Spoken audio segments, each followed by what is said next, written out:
Welcome back everyone. जोर का जोड़ में मीरब जीशान की तरफ से आपको एक बार फिर बहुत बहुत खुश आमदीद। और जैसे जैसे अरशद नदीम के घर पर तहाइफ जा रहे हैं, मेरा दिल बहलता जा रहा है, बहकता भी जा रहा है। समझ से बाहर है कि इतने गिफ्ट्स माशाल्लाह से, इतने इनामात बारी बारी आते जा रहे हैं, हर जगह से अनाउंसमेंट हो रही है। और अभी अभी मुझे एक महापुरुष ने बताया कि एक और जगह से भी इनामात जाने की बात हो रही है। तो नाज़रीन, उस महापुरुष से आपकी मुलाकात करवाते हैं। हाफिज इमरान साहब मेरे साथ मौजूद है। अस्सलाम वालेकुम हाफिज साहब, कैसे हैं आप? वालेकुम सलाम, बहुत शुक्रिया आपका। हाफिज साहब, मरियम नवाज साहिबा गई, खूबसूरत सी गाड़ी भी तोहफे में दी और उसका नंबर भी 92.97 था और बहुत खूबसूरत अंदाज में मुलाकात की, तमाम तहाइफ दिए। अब आपने मुझे बताया कि फेडरल गवर्नमेंट भी कुछ देने वाली है। देखिए, वो यकीनी तौर पर मेरा ये ख्याल है कि जब आप एक मराहल को देखते हैं कि अगर आपकी सूबे की हुकूमत आपको इतना ज़्यादा आपका ख्याल रख रही है, आपकी कामयाबी को उसकी हौसला अफजाई कर रही है और इनामात आपको दे रही है, तो फिर जब वफाकी हुकूमत जब वज़ीर आज़म साहब उनको बुलाएंगे तो यकीनी तौर पर, चूँकि आज 13 अगस्त है, कल यौम आज़ादी भी है और उसके मुनासबत से वहाँ पर एक तकरीब वज़ीर आज़म हाउस में है, ऐवान वज़ीर आज़म में, तो उसको देखते हुए जिसका अभी कुछ देर पहले ज़िक्र भी हो रहा है, मतलब हुकूमत को भी एक काम मिल गया है कि अरशद नदीम, सुबह अरशद, शाम अरशद, दोपहर अरशद, शाम अरशद, सुबह अरशद, दोपहर अरशद, शाम अरशद। ठीक है, लेकिन अरशद ही अरशद है, मतलब हर कोई अरशद नदीम है। ज़्यादा अरशद आएगा, ज़्यादा जैमन आएगा, ज़्यादा अरशद जो है ना, इतने अरशद, अल्लाह ताला उनको और कामयाबियाँ दे। तो जैसा कि हम काफ़ी दिनों से जिक्र कर रहे हैं उसका, कुछ लोगों का ख्याल था कि शायद इस मरतबा जो इनामात हैं शायद वो उन तक पहुँच ना पाएँ, लेकिन हमने कहा था कि ऐसा नहीं है। इस मरतबा जो इनामात हैं वो उनको बर वक्त पहुँचेंगे और उसमें ताख़ीर नहीं होगी। अब लोग इसका अंदाज़ा लगाएं ख़ुद से कि उनका क्यों ये ख्याल क्यों था कि हमने ये क्यों कहा था कि ताख़ीर नहीं होगी। इसके लिए थोड़ा सा लोगों को सोचना चाहिए। मुझे पता है क्यों नहीं होगी, इसलिए ये बहुत अच्छी बात है कि आज पंजाब की वज़ीर आला मरियम नवाज़ साहबा उनके घर गईं।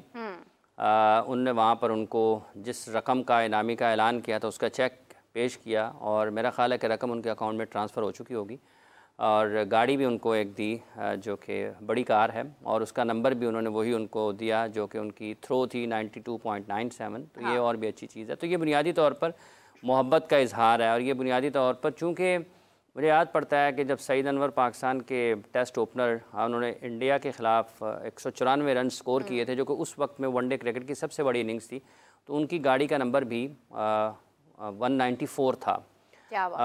इसके अलावा बहुत सारे ऐसे, कामरान अकमल ने जब उनके पास गाड़ी थी, जब उन्होंने अपना पहला 100 किया वनडे क्रिकेट में, मेरा ख़्याल है कि वो अगेंस्ट वेस्ट इंडीज़ था इन ऑस्ट्रेलिया, आज से को 20-22 साल पहले, तो उस वक्त उन्होंने, मेरा ख्याल 124 था शायद उनका स्कोर, तो उनकी गाड़ी का नंबर भी रहा 124। मुझे एग्जैक्ट रन्स का याद नहीं पड़ता, लेकिन जिस रन्स की इनिंग्स थी उनकी गाड़ी का नंबर भी वही था। तो हाफिज साहब, ये इन्हें मतलब इनाम के तौर पर मिली थी या उन्होंने खुद ही? नहीं, वो तो उनकी अपनी थी ना, उनकी अपनी थी। तो ये लोग, अब बहुत सारे लोग ऐसे हैं कि जो अपना उनके ख्याल में जोड़ लेते हैं ना कि यार अगर फ़लाँ तारीख को कोई अपनी डेट ऑफ बर्थ के साथ बहुत ज़्यादा जुड़े होते हैं, वो अपनी शर्ट का नंबर रख लेते हैं, इस तरह की बहुत सारी चीज़ें हैं।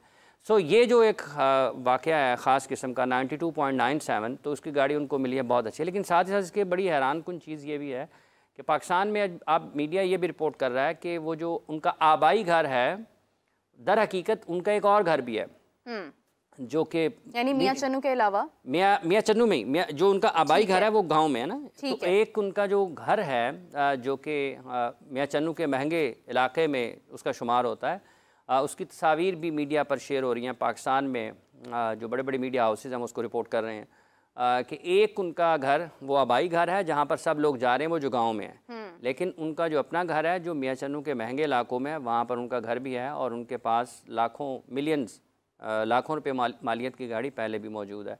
अच्छी बात है, इसमें कोई ऐसी बुरी चीज़ नहीं है कि अगर आप अपने उस घर से आपकी निस्बत है, आपकी मोहब्बत है, आपकी उनसियत है, आप अपने आबाई घर में हैं, लेकिन ये कौन सी चीज़ें छुपी रहती हैं और जो लोग उनको कवर करते रहते हैं, जो उनको देखते रहते हैं, हो सकता है बहुत सारे लोगों ने उनको ख़ुद भी एक महंगी गाड़ी में देखा हो सकता है उसका सफ़ेद रंग हो और हो सकता है वो ख़ुद उसको ड्राइव भी करते हो। तो ये ऐसी चीज़ नहीं है। तो बहरहाल वो भी अब उसको रिपोर्ट कर रहे हैं। तो एक पहलू ये है कि वो शायद जो बताया जा रहा था कि शायद उनके पास बहुत ज़्यादा सहूलियात नहीं है या बहुत ज़्यादा उनके लिए मुश्किलात होती हैं, वो ठीक है। स्टेट लेवल के ऊपर जब आप अपनी सिस्टम की बात करते हैं तो उस पर नहीं। और अगर कोई खिलाड़ी इनफरादी तौर पर अपनी मेहनत करता है और जो चूँकि इन्वेस्टमेंट उसके अपने ऊपर होती है, इंडिविजुअल गेम में या इवन कोई भी आप टीम गेम भी खेल रहे हैं, तो कोई खिलाड़ी सबसे बेहतर जो इन्वेस्ट करता है वो अपने ऊपर करता है कि अपना ख्याल रखेगा तो वो ज़्यादा बेहतर परफॉर्म करेगा। जैसे मोहम्मद आमिर की मिसाल देखें कि अगर वो पाकिस्तान के लिए नहीं भी खेल रहे थे तो उन्होंने अपना एक फिजियो रखा हुआ था जिसको $5-6 हज़ार वो मंथली देते थे। तो वो उसकी $5-6 हज़ार उनको फिजियो को देने का मतलब ये है कि वो पूरा महीना उससे काम लेते हैं। वो उससे क्या काम लेते हैं, वो अपनी फिटनेस को बेहतर रखने के लिए, क्योंकि अगर वो पाकिस्तान के लिए नहीं खेल रहे हैं तो उस दौरान वो मुख्तलिफ लीग्स खेल रहे हैं, तो उनके लीग्स के जो कॉन्ट्रैक्ट हैं, अगर वो 5,000 रुपये माहाना अपने फिजियो को देते हैं तो आप इसको लाएंगे 60,000 सालाना वो अपने फिजियो को देते हैं। अब 60,000 सालाना वो एक ह्यूमन रिसोर्स के ऊपर खर्च करके आप ये देखें कि क्या वो 2 लाख, 3 लाख, $5 लाख सालाना नहीं कमा रहे हैं ना। तो ये एक इन्वेस्टमेंट है। और अगर उन्होंने अपने ऊपर इन्वेस्टमेंट किया और अगर उनके पास अच्छी गाड़ी है, अच्छा, मतलब ये जो कहा जाता था लस्सी और दूध पीकर सिर्फ जो है वो लस्सी दूध भी वो पीते होंगे, इसमें भी कोई शक नहीं है, लेकिन वो एक मखसूस वक्त था। नहीं, अभी भी पीते होंगे। देखिए, जो देहात के लोग हैं वो अपने उस खाने से जुड़े रहते हैं, खाने पीने से जुड़े रहते हैं और चीट डे में करते भी होंगे, लेकिन जब आप हाईएस्ट लेवल पर परफॉर्म कर रहे होते हैं तो फिर आपकी डाइट में फ़र्क आता है, तो डेफिनेटली वो उसको भी मेंटेन कर रहे होंगे। ठीक है, अब अगर किसी का दिल करता है एक दिन कि उसने लस्सी पीनी है तो वो लस्सी पी लेगा, उस दिन वो वर्कआउट ज़्यादा कर लेगा। ठीक है, लेकिन ये बात अपनी जगह पर दुरुस्त है, चूँकि वो देही इलाके से ताल्लुक़ रखते हैं, वो अपने आबाई घर में बैठे हैं, वहीं पर सब लोगों के साथ मिले हैं। ये एक और तस्वीर का रुख है। दूसरा रुख जो है वो जिसका हमने पहले जिक्र किया है, वो अपने हो सकता है वाला, हाँ, वो अपने उस घर में भी अगर होते वहाँ पर भी जाते, लेकिन उससे फ़र्क नहीं पड़ता। लेकिन जब आप एक और चीज़ जिसका आपने कल भी जिक्र किया था कि जब आप इंटरनेशनल लेवल पर होते हैं और आपको इतनी बड़ी सक्सेस मिलती है, ऐसा एक इम्तहान शुरू होता है कि आप अपनी कंट्री को कैसे रिप्रेजेंट करते हैं, आप कैसे एक्सप्लेन करते हैं, आप कैसे चीज़ों को कंसीव करते हैं, आप कैसे चीज़ों को डिलीवर करते हैं। तो ये एक आर्ट है। आपके इर्द गिर्द में अगर अच्छी सोच के लोग होंगे जो कि वसी सोच रखते होंगे, अच्छे अंदाज में चीज़ों को पढ़ते और समझते होंगे, वो आपके लिए मददगार हो सकते हैं। सो इससे फ़र्क नहीं पड़ता है कि उन्होंने किस घर में गए, ठीक है, वो भी उनका घर है, वो भी उनका घर है। वो जो दूसरा घर दिखाया जा रहा है वो भी उन्होंने अपनी मेहनत से बनाया है, ये वाला घर भी उनकी अपनी मेहनत से बना है जिसके 2-3 कमरे बताए जाते हैं। ठीक है, दुनिया के पास दोनों रुख आएंगे, लेकिन अब इसके बाद जो बुनियादी तौर पर यह सवाल है, जिस तरह से मरियम साहिबा ने किया है, वज़ीर आला पंजाब के उनके घर गई हैं, उनको इनामात से नवाजा है और वफाकी हुकूमत भी उसी तरफ जा रही है, वो भी बड़े इनामात देगी।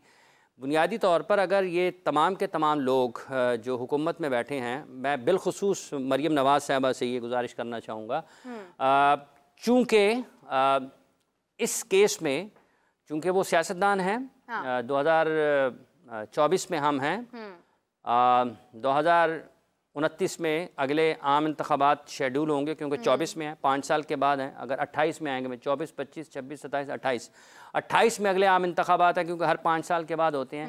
तो मैं ये समझ सकता हूँ कि इतनी ज़्यादा नवाजिशात हैं, उनकी क्या वजह हो सकती है, लेकिन ये ठीक है। लेकिन अगर आप इसको सिस्टम बना दें, आप जो कर सकते हैं, आप पंजाब के स्कूलों में, आप पंजाब के जो कॉलेजेस हैं उसके, और जो आपके तालीमी इदारे हैं यूनिवर्सिटी की सतह के ऊपर, और उसके साथ साथ अगर आप अपनी यूनियन कौंसिल की सतह के ऊपर खेलों के जो मुकाबले हैं या जो सहूलियात हैं वो बच्चों को फराहम करना शुरू करें। जो आपके बाबू साहबान हैं जिनके कमरे जो हैं वो दफ्तर अगर वो ना भी हों, उस साहब ने अगर 2 बजे दफ्तर आना है लेकिन 8 बजे उनके कमरे का एसी चालू हो जाता है, ठीक है, और वो साहब 2 बजे आए, ऑन हो जाती हैं, वो 2 बजे आए, 3 बजे आए या ना भी आए, वो चलता रहता है। ये पैसे पाकिस्तान के बच्चों पर खर्च होने चाहिए। बिल्कुल सही बात। इसलिए मोहतरमा मरियम नवाज साहबा चूँकि वो कुछ करना चाहती हैं और कर भी रही हैं और उनके इससे उनको एक से ज़्यादा फ़वायद होने हैं। देखें, एक बात यह है कि आप ऑनर कर रहे हैं अपने नेशनल हीरो को, एक बात यह है कि आपको उसका पॉलिटिकली कितना फ़ायदा होना है। मैं वाज़ेह तौर पर बता देता हूँ ना, तो पॉलिटिकली आपको क्या फ़ायदा होना है। पॉलिटिकली आपको ये फ़ायदा हो सकता है कि आप लोगों के घरों में चले जाएंगे थ्रू स्पोर्ट्स। अगर आप जाना चाहते हैं लोगों के घरों में, तो लोगों के घरों में जो बच्चे हैं उनको स्कूल में, उनको खेल के मैदान में लेकर जाएं। ये आपके वोटर्स होंगे और आपके वोटर्स ही पाकिस्तान का मुस्तकबिल है। किसी भी सियासी जमात को जो पंजाब में हैं, वो खैबर पख्तूनख्वा वाले तो तीसरी मरतबा हुकूमत कर रहे हैं, वो पता नहीं, उनकी गिनती करना पड़ेगी सिंध में जो लोग हुकूमत कर रहे हैं उनकी कितनी बारी है। तो इसी तरीके से जो बलूचिस्तान में हैं, इन सब लोगों को अपने सूबे में अगर ये काम करें खेल की तरक्की के लिए, तो ये इस मुल्क के लिए बहुत बड़ी खिदमत होगी। अगर आप करोड़ों रुपए एक शख्स को दे रहे हैं, आप इससे ज़्यादा उसको दें, लेकिन आप ये सोचें कि हमने करोड़ों रुपए बजट में से निकाल के पाकिस्तान के बच्चों की सेहत के लिए लगाने हैं। जब आप बच्चों को स्पोर्ट्समैन बनाते हैं ना, देखिए उनको दुनिया में रिकग्नाइज होते हैं। आप, sports is a life style, बिल्कुल, स्पोर्ट्स इज लाइफ स्टाइल। वो आपको बेहतर खाना सिखाता है, वो बेहतर पीना सिखाता है, वो आपको लस्सी भी देगा, वो आपको साथ में प्रोटीन का भी बताएगा वर्कआउट भी करवाएगा, सब कुछ इसलिए करवाएगा। अगर कुछ करना चाहते हैं इस मुल्क के बच्चों के लिए, अगर कुछ करना चाहते हैं इस मुल्क के लोगों के लिए, इस मुल्क के ख़वातीन के लिए, देखिए इसमें बहुत पोटेंशल है। आप उस पोटेंशल को पॉजिटिवली सामने लेकर आएँ। फैसल सैफ खोखर साहब जो यहाँ पर हैं, फैसल खोखर जो इस मुल्क के सबसे बड़े सूबे के वज़ीर खेल हैं, वो भी अगर उनके लिए, उनके पास भी वक्त है, हाँ। वो भी आज वहाँ पर साथ थे। और अगर वो ये समझें कि पाकिस्तान, ये जो है ना CM पंजाब गेम्स, CM फलां गेम्स, CM फलां गेम्स, ये नुमाइशी चीज़ें हैं। स्ट्रक्चर के ऊपर काम करें, school, college, university, union council के ऊपर एक ऐसा, ये जो डिप्टी कमिश्नर्स हैं ना, कमिश्नर, डिप्टी कमिश्नर्स, इनको जगाएं, इनको निकालें इनके कमरों से बाहर, इनसे पूछें कि जनाब ये काम करना है।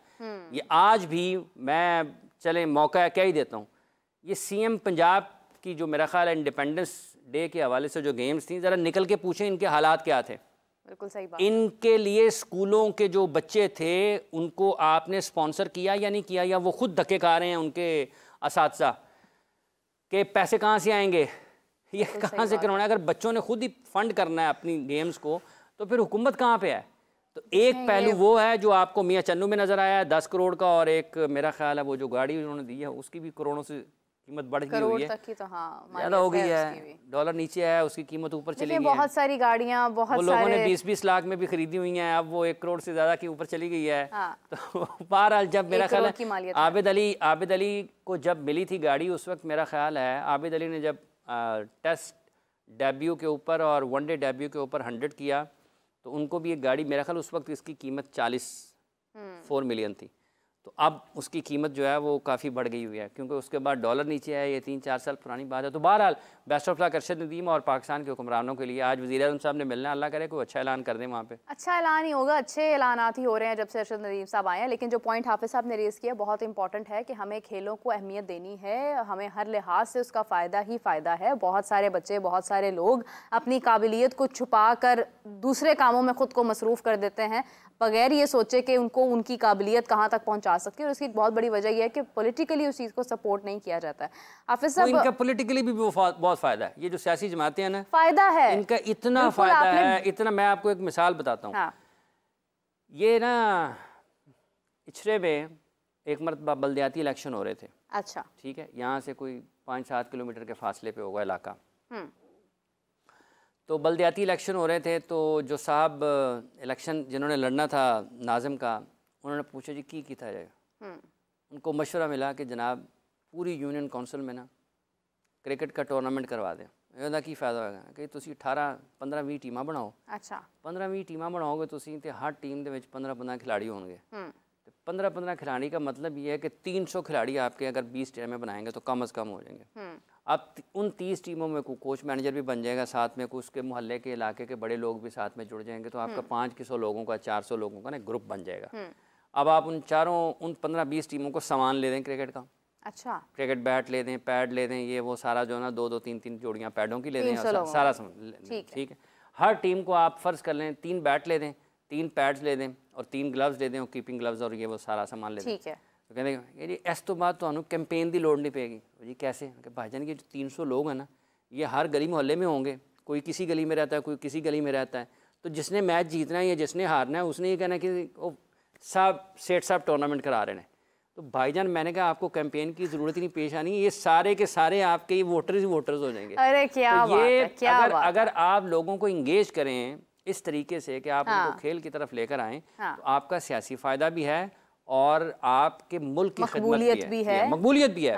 देखें ना, अगर आप अपनी शर्ट्स जो हैं, और ये जो फॉर्मूला था ये उसके बाद नेशनल जो हमारे कौमी इंतखाबात हुए थे उसमें भी लोगों ने उसको आजमाया था, और वो बाद में जो साहब हैं वो पाकिस्तान के मुल्क के ये जो हमारा सूबा है उसके भी 2 से 3 मरतबा वज़ीर रहे हैं। उन्होंने सूबाई असम्बली का इंतखाब जीता था। आजकल वो ज़रा कुछ गायब हैं, लेकिन 2002 से लेकर 2024 तक जब हम आज बात कर रहे हैं 2-3 इलेक्शन उन्होंने जीते हैं और ये वाली हिकमत अमली उन्होंने इख्तियार की थी। तो ये आसान, और इस वक्त तो आप गवर्नमेंट में है ना, इस वक्त तो आप गवर्नमेंट में, आपके पास फंड्स हैं, आपने कौम का पैसा कौम के ऊपर लगाना है। आपको ये समझ आनी चाहिए कि हमने कहाँ पर लगाना है, बस उससे इससे ज़्यादा बड़ी बात कोई नहीं है। देखिए बहुत इंपॉर्टेंट बात है, बिजली, घर, महंगाई, पेट्रोल, ये चीज़ें तो चलती रहती हैं, लेकिन स्पोर्ट्स पर कोई बात देखिए मेरे ये जो अभी हमारे पास एक गोल्ड मेडल है, पता नहीं कितने नंबर पे हैं हम उसमें, मेडल जो टेबल है 100 से ज़ायद मेडल्स जो हैं वो अमेरिका के हैं। बिल्कुल ऐसे ही है। उसके बाद चीन आता है, चाइना आ जाता है, बिल्कुल। फिर आप उसके बाद मेरा ख्याल है शायद जापान या ऑस्ट्रेलिया 3 से चौथे नंबर पर हैं। तो जिन मुल्कों ने 40-40 गोल्ड मेडल्स लिए हैं, उसका मतलब ये है कि वो तो अगली, जैसे पाकिस्तान क्रिकेट बोर्ड ने अपना डोमेस्टिक सीज़न अनाउंस किया ना, 1 अगस्त से शुरू होगा और 5 अगस्त तक चलेगा, 25 तक, तो वो तो इसका मतलब है कि 2024 में उनकी उन्होंने शिरकत की है ओलंपिक मुकाबलों में। हर 3-3 दिन बाद वो जो है ना वो बनाते रहें तो अगले ओलंपिक तक वो जश्न ही मनाते रहेंगे उनका 40 मेडल। तो हमें इससे आगे बढ़ने की ज़रूरत है, इससे आगे इस वक्त का एक यही सबक निकलता है कि हमें इससे आगे बढ़ने की ज़रूरत है, इस सिस्टम को बेहतर करने की ज़रूरत है, तालीमी इदारों में बच्चों का ख्याल देखिए अभी काबिल ज़िक्र है ये मौजू, स्पोर्ट्स पर बहुत बात हो रही है, जहाँ पर इतने तहाइफ दिए जा रहे हैं और उसकी पॉपुलैरिटी भी हो रही है, वहाँ पर अगर आप स्पोर्ट्स के मुतालिक कोई बेहतर फैसला लेते हैं उसकी भी उतनी ही मकबूलियत होगी जितनी इस वक्त अरशद नदीम को तहाइफ देने की बात हो रही है। देखिए अगर कहीं पर आप कोई लॉ पास कर देते हैं, अभी इस वक्त तमाम लोगों की नज़रें स्पोर्ट्स के ऊपर हैं, अगर अभी आप कोई ऐसा कोई कानून बना देते हैं कि स्पोर्ट्स जो है, जिस तरह हाफिज साहब ने एक पॉइंट बार बार जिक्र किया उसका, कि इसको गैर निसाबी सरगर्मियों के बजाय हम निसाबी सरगर्मियां बनाया जाए, सबसे इम्पोर्टेंट चीज़ है। आज वज़ीर आज़म साहब जब रात को उनसे मिल रहे हैं तो वो ये ऐलान कर देना कि स्पोर्ट्स मुल्क में गैर निसाबी सरगर्मियाँ नहीं हैं, ये हम निसाबी सरगर्मी, इसको निसाब का हिस्सा बनाएं, बच्चों को खेलने कूदने वाला बनाएं, बच्चों को जितना वो देखें, अगर कोई 8 साल की 10 साल की उम्र में हारना सीख ले, आप ये देखें कि हारना सीख लेगा से किस हद तक तो वो किस हद तक, जब वो 25 साल का होगा या 18 साल का होगा या 22 साल का होगा, अगर उसको 10 साल की उम्र में हारना आ गया तो उसको पता लगेगा मैंने बाउंस बैक कैसे करना है, मैंने जीतना कैसे है। स्पोर्ट्स आपको ड्राइव करती है हाईएस्ट लेवल पर लेकर जाने के लिए। ये स्पोर्ट्समैन ही हैं जो बर्फपोश पहाड़ों पर चढ़कर अपने मुल्क का झंडा लगाते हैं, उनके भी नाम रोशन होते हैं। ये स्पोर्ट्समैन ही हैं जो पेरिस में खड़े होंगे तो आपके मुल्क का झंडा ऊपर आएगा। ये स्पोर्ट्समैन ही हैं जो 1982 में पाकिस्तान इंडिया में हॉकी का वर्ल्ड कप जीता था तो पाकिस्तान का झंडा ऊपर गया था। ये खेल को समझें। इस आज जिस मुल्क को, जिसकी इकोनॉमी को इतनी ज़्यादा ज़रूरत है, मईशत को ज़रूरत है, आप ये तसव्वुर करें कि इस मुल्क में अगर बैन अल-अक़वामी खेलों के मुकाबले शुरू हों तो आपकी मईशत को कितना फ़ायदा होना है। इसलिए अगर हुकूमत कुछ चाहती है करने के लिए, और पाकिस्तान के पास बहुत ज़्यादा वेन्यूज़ हैं, अपॉर्चुनिटीज़ हैं बहुत ज़्यादा, हम अपने मुल्क को एक्सप्लोर कैसे कर सकते हैं, कैसे दुनिया के सामने रखते हैं। देखिए आप कश्मीर में करवाएं, आपके नॉर्दर्न एरियाज़ हैं वहाँ पर करवाएं, वो चित्राल में जब होता है, क्या उसको कहते हैं, पोलो फेस्टिवल, वो दुनिया देखती है उसको। कोई एक जगह तो बताए ना जहाँ से आपको लगे कि यार हाफिज साहब स्पोर्ट्स इतनी वास्ट है कि उसके अंदर आप कहीं पर भी चले जाएं, आपके पास इतनी चीज़ें हैं, इतना कुछ है कि आप कुछ भी उसके अंदर एक्सप्लोर कर सकते हैं। लेकिन इट्स ऑल अबाउट कि आप इंपॉर्टेंस किस चीज़ को देते हैं। हाफिज साहब क्रिकेट को बहुत ज़्यादा अहमियत दी जाती है और क्रिकेट पर बात भी बहुत ज़्यादा होती है। जब से अरशद नदीम अगर ये जेवलिन ना थ्रो करते और ये गोल्ड मेडल ना जीते तो वही आपके वाली बात कि अभी बहुत सारे लोग जूलन ही बोल रहे हैं इसको, और ये अभी भी हम लोग चैम्पियंस ट्रॉफी की ही बात कर रहे होते और हम टेस्ट सीरीज़ की बात कर रहे होते। अभी गुज़िश्ता कुछ दिन पहले जब हम जिक्र कर रहे थे मेंटोर की तलाश थी पीसीबी को, और आज खबर सामने आती है कि टेस्ट के लिए जो है वो दोबारा से जिम्मेदारी जो है वो चीमा साहब को दे दी गई है। ऑस्ट्रेलिया में भी, ऑस्ट्रेलिया के साथ जब हमारी टेस्ट सीरीज़ तब भी दी गई, न्यूजीलैंड के साथ भी, और अब फिर और एक तरफ हाफिज साहब दावे किए जाते हैं कि नए लोगों को मौका देना चाहिए और डिसिप्लिन पर कोई कंप्रोमाइज़ नहीं होगा, कुछ भी नहीं होगा। तो हाफिज साहब ये तमाम फैसले, जो बातें कुछ और होती हैं और फिर फैसले वहीं पर हम चले जाते हैं, इतनी हमें क्या इनसिक्योरिटी है कि हम घूम घुमा कर वहीं पर आ जाते हैं जहाँ से हमने शुरुआत की होती है? देखिए एक बात तो यह है कि वो पहली मर्तबा नहीं आए। बिल्कुल। उससे पहले मैं एक और बात जो आपने मज़ाक में जाते जाते जिक्र किया, देखिए उसको जूलियन कहें या जेवलिन कहें लेकिन जब वो फेंकी जाती है और 92.97 होती है ना, फिर पता लग जाता है कि ये जेवलिन है। जहाँ तक ताल्लुक़ है उनका नवीद अकरम चीमा साहब का, जिनका आपने कि पाकिस्तान क्रिकेट टीम का मैनेजर उन्हें मुकर्रर किया जा रहा है या पाकिस्तान क्रिकेट बोर्ड में, इनका नाम तो कहीं और से आता है। एक बात ये, दूसरी बात ये है कि इनका जब पहला दौर था इनके बारे में ये उस वक्त के मेरा ख़्याल है अभी सर्विस में थे, मेरा ख़्याल है ये 10-11-12 की बात है ये, तो उस वक्त थे। बाद में जब ये आए, जब अभी ज़का साहब आए तो इनको उन्होंने बनाया। इस वक्त के बारे में लोगों के, उस वक्त पाकिस्तान क्रिकेट टीम के हालात और थे, उस वक्त भी ये सख्त बहुत हैं। जब अब आए, जब ये ज़का साहब के साथ दोबारा, तो इस बारे में लोगों की राय ये थी कि इस मरतबा उनके हालात वो नहीं थे, मतलब उतनी ज़्यादा डिसिप्लिन के मामले में चीज़ें नहीं थी। और ये डिसिप्लिन का मसला ये है कि उसमें कोच भी शामिल है ना, उसमें कप्तान भी, कप्तान की अपनी भी कॉल हो सकती है। अगर सीनियर टीम मैनेजर जिनको आपने बनाया था, और मंसूर राना मैनेजर थे वैसे टीम के, मंसूर राना 2-3 साल तक पाकिस्तान टीम के मैनेजर रहे हैं। उस दौरान रिपोर्ट तो कुछ नहीं हुआ ऐसा कि मैनेजमेंट की सतह के ऊपर कोई आपको खामी नज़र आई हो, कोई इस किस्म की नज़र आई है। अब तो ये सिर्फ और सिर्फ ये है कि एक जगह से आपको नाकामी हुई है, मैनेजर को भी आपने निकाल दिया, सीनियर टीम मैनेजर को भी निकाल दिया, और अब आपने एक और शख्स को जिम्मेदारी दे रहे हैं मैनेजर की। मैनेजर के पास बुनियादी तौर पर मेरा ख्याल है कि जब आप टूर पर होते हैं तो चेयरमैन के इख्तियारात होते हैं, और जहाँ तक ताल्लुक़ इस चीज़ का है कि डिसिप्लिन तो सबसे पहले उसमें हेड कोच और कप्तान आते हैं। अगर उनसे कोई चीज़ संभलती नहीं है तो फिर वो मैनेजर के पास जाएंगे, और आज के दौर में जिस तरीके से जब नहीं संभल रही हैं ना, तो वो उस तरफ जाएंगे। तो देखना ये है कि अगर वो आए हैं तो जब वो काम करेंगे, इन लोगों के साथ देखेंगे कि क्या वाकई वो जिस काम के लिए उनको लाया गया है, क्योंकि हर एक ही आप अंदाज में सबके साथ बर्ताव नहीं कर सकते हैं। जब आप एक टीम इवेंट में, ये एथलीट्स जो है ना, ये टॉप एथलीट्स, ये देखिए एक तो फनकार जो मतलब शोबिस, ये कोई भी आर्टिस्ट आप उसको कह लें, सिर्फ ये नहीं है कि उसका फिल्म ड्रामे से ताल्लुक़ है। आर्टिस्ट कोई भी होता है ना, वो ज़रा हसास होता है, उसकी सोचने का अंदाज़ उसका मुख्तलिफ होता है। इसी तरीके से ये जो स्पोर्ट्समैन है ये भी आर्टिस्ट ही हैं, क्योंकि ये लाइव परफॉर्मेंस देते हैं, वहाँ पर कट का कोई ऑप्शन नहीं होता है कि आप एडिट में चले जाएंगे, आप इधर चलेंगे, तो ये इनका एक दर्जा उनसे ज़्यादा, क्योंकि ये लाइव परफॉर्म कर रहे हैं। हाँ ठीक है, तो ये इनके सोचने का अंदाज़ मुख्तलिफ होता है। आप इनको ना उनकी तरह नहीं ट्रीट कर सकते कि मतलब आप कैदियों की तरह नहीं बना के रख सकते इनको। आपको इनके मसाइल को समझना पड़ता है, आपको लाइन ड्रॉ करना पड़ती है, बना के रखते हैं ठीक है, ये कवानीन है, ये SOPs है, इसकी अगर आप वायलेशन करेंगे तो आपके ख़िलाफ़ कार्रवाई होगी, ठीक है। लेकिन उनको बनाते हुए भी आपने ये ख्याल करना है कि ये अपने घरों से दूर रहते हैं, इनके पास तफरी का कोई मौका और सामान होना चाहिए, और उसका इंतज़ाम करना भी ज़िम्मेदारी है उस मैनेजर की जो टीम के साथ होता है। ये सारी चीज़ें उसको देखने की ज़रूरत है। अब देखना ये है कि दूसरे दौर में जब ये आए थे वो उस वक्त तो लोगों के तहफ़्फ़ुज़ात थे, अब दोबारा उनको लगाया जा रहा है। अब अल्लाह करे कि वो पाकिस्तान की टीम के लिए बेहतर अपनी खिदमात अंजाम दें और टीम बेहतर हो, क्योंकि आगे फिर चैम्पियंस ट्रॉफ़ी भी है पाकिस्तान की, और उस चैम्पियंस ट्रॉफ़ी को देखते हुए हमें उम्मीद रखनी चाहिए। लेकिन जब ये जिक्र किया ना आपका नवीद अकरम चीमा साहब को, नरेंद्र मोदी भी ज़हन में आए हैं, क्योंकि जेवलिन का बड़ा जिक्र है ना, तो जैसे जिक्र किया उन्होंने नीरज चोपड़ा की वालदा ने अरशद नदीम का, तो उनकी वालदा को तनकीद का निशाना बनाया गया। उसके ऊपर नीरज ने भी अपने ख़यालात का इज़हार किया कि उनकी वालदा जो है वो अपने दिल से बात करती हैं, कोई भी है तो उनका अपना एक एहसास, उनको फ़र्क नहीं पड़ता कि सोशल मीडिया पर क्या हो रहा है। तो उस पर भारतीय वज़ीर आज़म जो है नरेंद्र मोदी साहब, उन्होंने भी उनके इस जज्बे की, आला बड़ी अनहोनी सी होगी लोगों के लिए, लेकिन उन्होंने भी उनके इस जज्बे की तारीफ़ की। उन्होंने कहा जी कि ये मैं आपके इस जज्बे से मुतासर हुआ हूँ।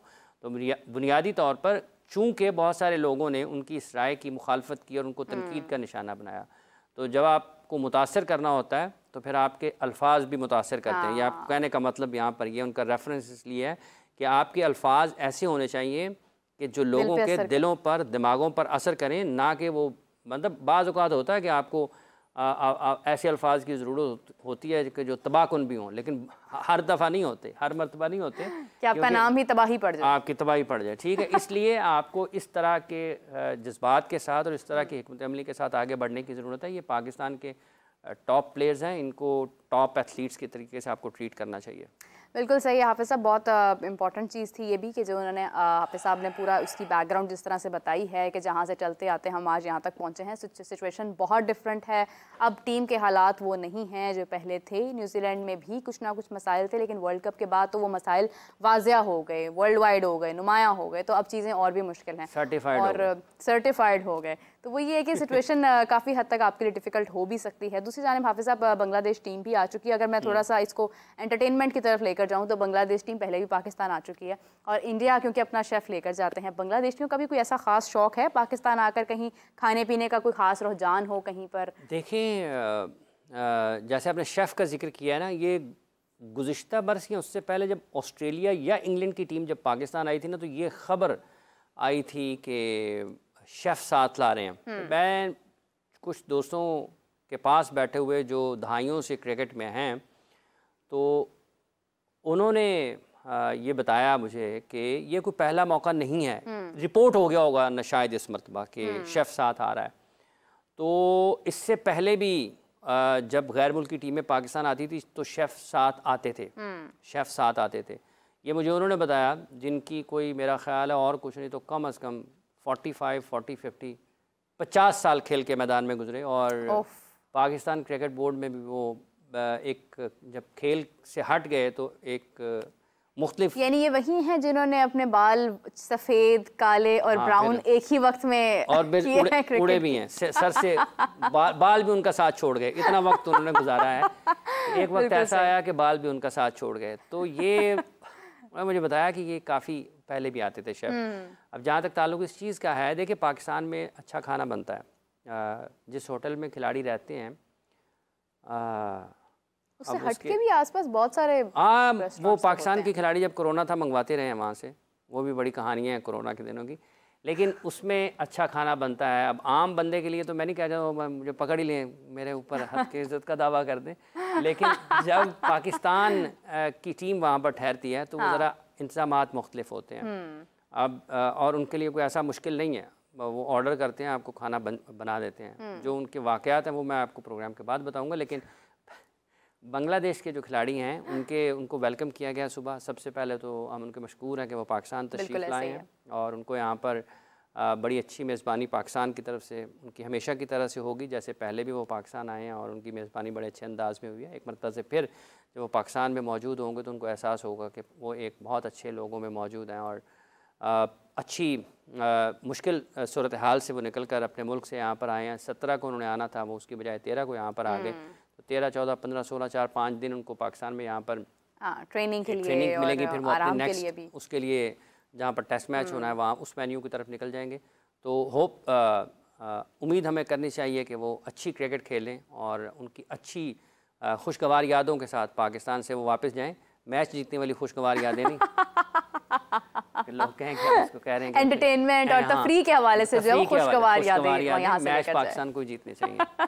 बल्कि उस पर भी लोग बात कर रहे हैं कि वो 1-0 होना चाहिए, 2-0 होना चाहिए। पाकिस्तान को मैक्सिमम मैचेस जीतने चाहिए, फर्क के साथ मैक्सिमम मैचेस जीतने चाहिए क्योंकि बहुत वक्त हो गया। वैसे भी शान मसूद की कप्तानी है, इससे पहले ठीक है हमारी परफॉर्मेंस जैसी भी थी ऑस्ट्रेलिया में, कैप्टनसी अच्छी थी।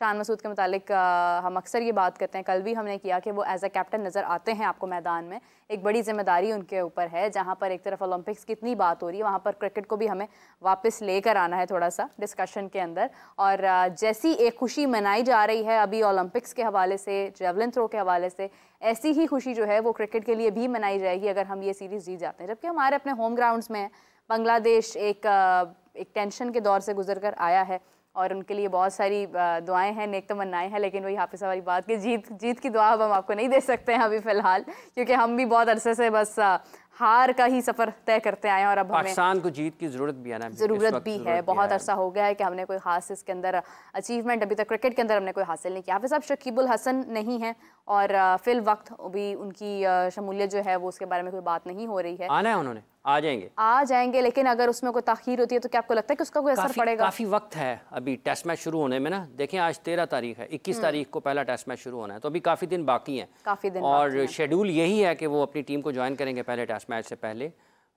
इसलिए वो एक बड़े अहम खिलाड़ी हैं इस टीम के, सबसे ज़्यादा तजर्बाकार मेरा ख्याल इस टीम में वही होंगे। अगर वो नहीं होते हैं किसी भी वजह से, चूँकि बहुत सारी चीज़ें और भी साथ ही साथ सुनने को मिल रही हैं, लेकिन चूँकि बांग्लादेश क्रिकेट बोर्ड ने जिस स्क्वाड का ऐलान किया है उसमें शकीबुल हसन शामिल हैं और उम्मीद यही है कि वो नेशनल ड्यूटी पर हैं। किसी भी किस्म की सूरत हाल में अगर खुदा न खास्ता कुछ बहुत ज़्यादा मुश्किल होती है उनके लिए, अगर वो नहीं आते हैं तो ये मुश्किल होगी उसके लिए, बांग्लादेश के लिए भी।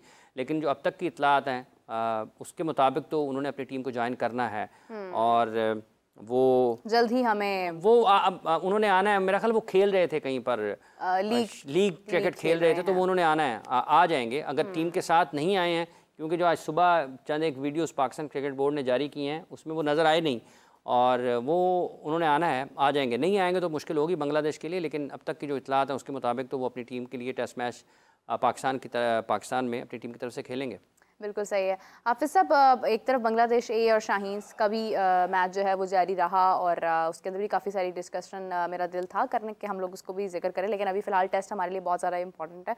और उसमें एक और चीज़ मैं देख रही थी कि ट्रेनिंग इनकी शुरू हो जाएगी कुछ ही अर्से में, कल से इनकी ट्रेनिंग भी जारी है और सिक्योरिटी के इंतजाम भी इसके ऊपर बहुत इंपॉर्टेंट होंगे, क्योंकि डेफिनेटली कल क्योंकि आज़ादी का दिन है और तमाम लोग अपने घरों से बाहर होते हैं और एक खुशी का समा होता है, तो एक तरफ बांग्लादेश टीम को भी हमें सिक्योरिटी फराहम करनी है, क्योंकि कज़ाफ़ी स्टेडियम भी एक ऐसी जगह है कि जहाँ पर ज़्यादातर लोग रुख करते भी हैं। एक पोश एरिया है, आसपास जो है वो तमाम पोश एरियाज़ हैं उसके। तो किस तरह से सिक्योरिटी के इंतजामात ऐसी सिचुएशन में होते आए हैं, क्या सिचुएशन? देखिए, पाकिस्तान के लिए या पाकिस्तान में जो दिफाई इदारे हैं उनके लिए कोई बड़ा मसला नहीं है इस वक्त में, कि जब हम भले 14 अगस्त हो या 23 मार्च हो या फिर 6 सितंबर हो या फिर 25 दिसंबर हो या कोई भी हमारा मजहबी त्यौहार हो या कोई भी कौमी दिन हो जिसको हम मना रहे हों, जिसको भी हम मना रहे हों, तो उसमें ऐसा कोई है नहीं कि चूँकि 2017 से लेकर आज तक पाकिस्तान में वो एक्सरसाइज खासी मरतबा दोहराई जा चुकी है।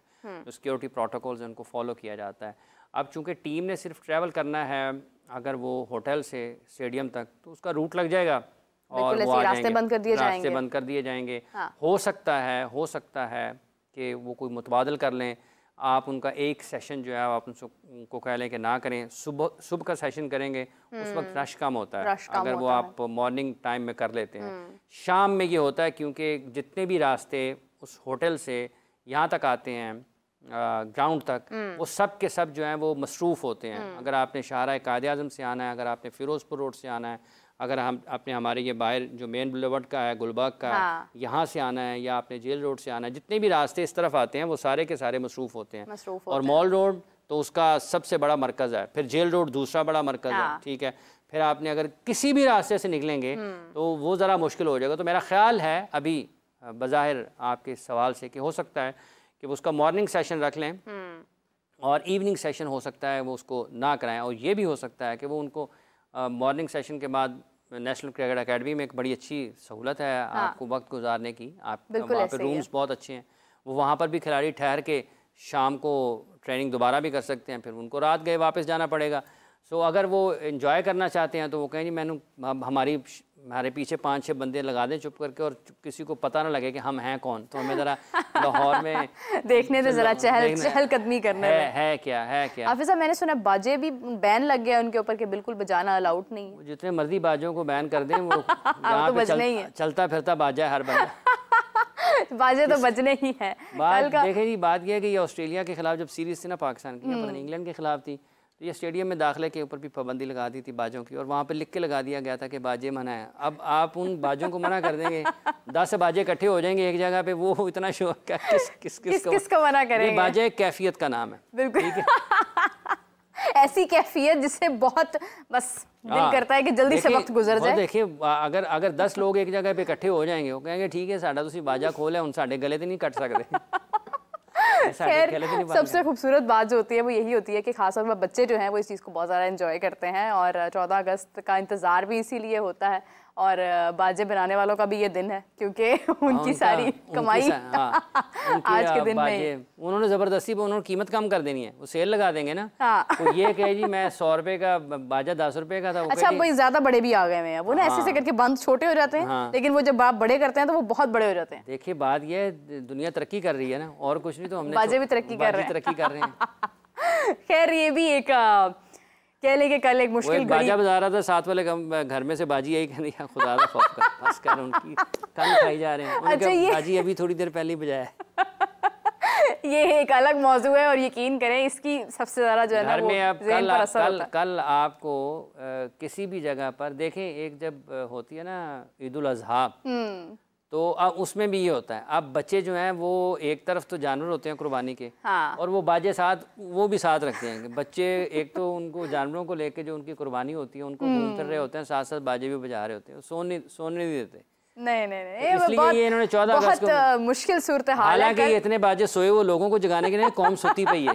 अच्छा, मुझे ऐसा लग रहा है कि कल जो बांग्लादेशी हैं उन्होंने यहाँ से वैसे बाजे जरूर लेकर जाने हैं वापस अपने मुल्क में, नहीं तो क्योंकि कोई उन्होंने बताना है कि ऐसा हो कि जिसकी कोई इंटरनेशनल ब्रांड हो बाजों का, तो वो स्पॉन्सर भी कर सकता है।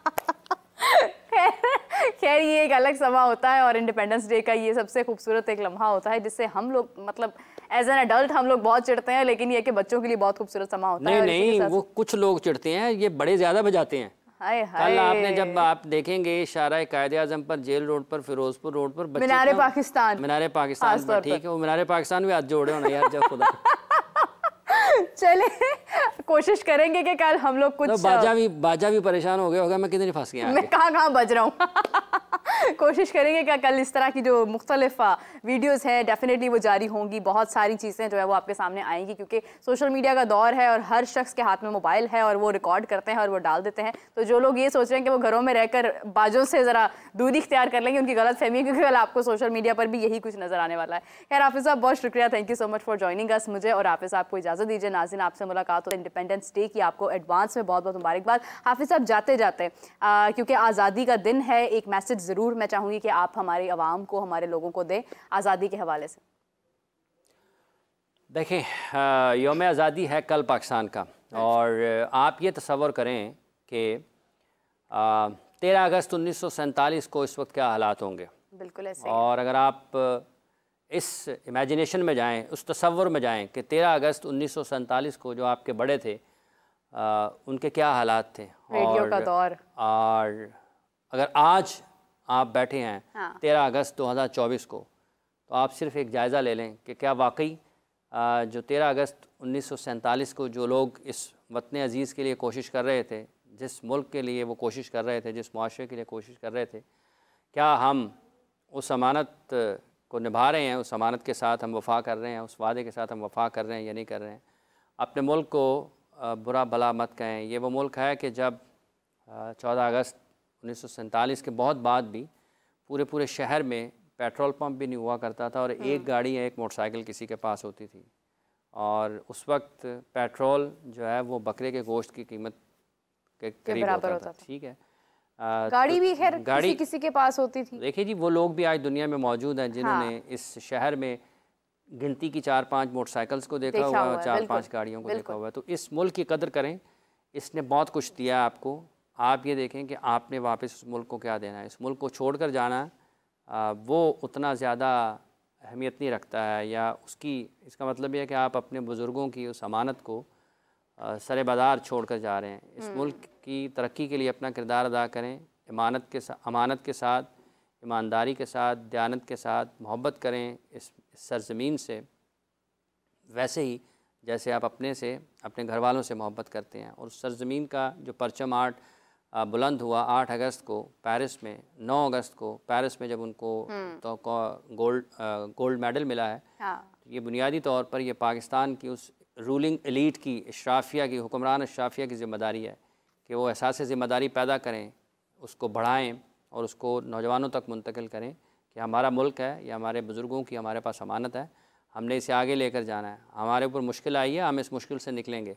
ऐसा नहीं है कि हम इस मुश्किल से निकल नहीं सकते, हमारे अंदर बड़ी सलाहियत अल्लाह ने दी हुई है। बिल्कुल ऐसे ही है। बहुत खूबसूरत पैगाम हाफिज़ साहब ने जारी किया है। अपने मुल्क से मोहब्बत उसी तरह से करें जैसे आप ख़ुद से, अपने घर वालों से और अपने घर से करते हैं।